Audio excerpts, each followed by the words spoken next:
This word is pronounced paradigm, paradigm. So we've got 3 syllables, the first one being pear, like the fruit pear, or a pair of things. 2 things are a pair.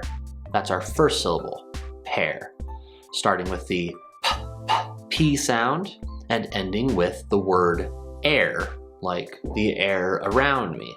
The next syllable is It's just the short U sound in words like butt or fun or hug. If you say it quickly, you might argue that it's the schwa sound, which is really just a very lazy at least that's the way I see it.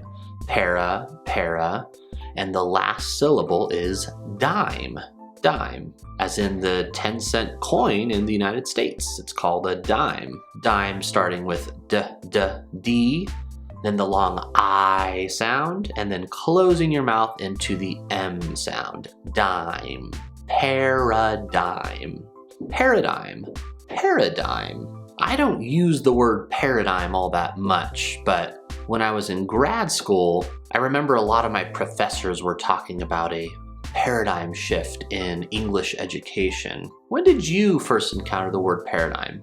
Is that a word that you actually use? Let me know in the comments below. And if you want to learn more English right now, click on this video.